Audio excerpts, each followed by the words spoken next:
ಶಿಂದೋಳಿ ಶಾಲೆಯ ವಿದ್ಯಾರ್ಥಿಗಳು ಜಿಲ್ಲಾ ಮಟ್ಟಕ್ಕೆ ಆಯ್ಕೆ.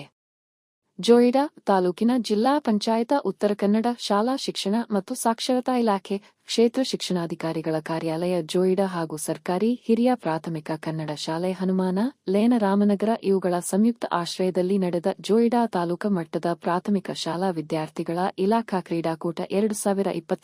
2025-26 ಸರ್ಕಾರಿ ಹಿರಿಯ ಪ್ರಾಥಮಿಕ ಕನ್ನಡ ಶಿಂದೋಳಿ ಶಾಲೆಯ ವಿದ್ಯಾರ್ಥಿಗಳು ಬಾಲಕಿಯರ ವಿಭಾಗದಲ್ಲಿ 400 ಮೀಟರ್ ರಿಲೇ ಪ್ರಥಮ, ಚಕ್ರ ಎಸೆತ ಸ್ಪರ್ಧೆಯಲ್ಲಿ ನೇಹಾ ಮಿರಾಶಿ ದ್ವಿತೀಯ, 600 ಮೀಟರ್ ಓಟದ ಸ್ಪರ್ಧೆಯಲ್ಲಿ ತೃತೀಯ, ಬಾಲ್ ಬ್ಯಾಡ್ಮಿಂಟನ್ ಸ್ಪರ್ಧೆಯಲ್ಲಿ ಪ್ರಥಮ ಸ್ಥಾನ ಪಡೆದು ಜಿಲ್ಲಾ ಮಟ್ಟಕ್ಕೆ ಆಯ್ಕೆಯಾಗಿದ್ದಾರೆ. ಇವರ ಸಾಧನೆಗೆ ಶಾಲೆಯ ಮುಖ್ಯ ಶಿಕ್ಷಕರಾದ ಅನಿಲ ರಾಠೋಡ, ಸಹ ಶಿಕ್ಷಕರಾದ ಆನಂದ ಪಿ, ವಿದ್ಯಾ ಮೇಡಂ, ಎಸ್ಡಿಎಂಸಿ ಅಧ್ಯಕ್ಷ ಗುರುನಾಥ ಮಾಜಾಳಕರ, ಉಪಾಧ್ಯಕ್ಷೆ ತನುಜಾ ಮಸೂರಕರ ಸದಸ್ಯರು, ಪಾಲಕರು, ಪೋಷಕರು ಅಭಿನಂದನೆ ಸಲ್ಲಿಸಿದ್ದಾರೆ.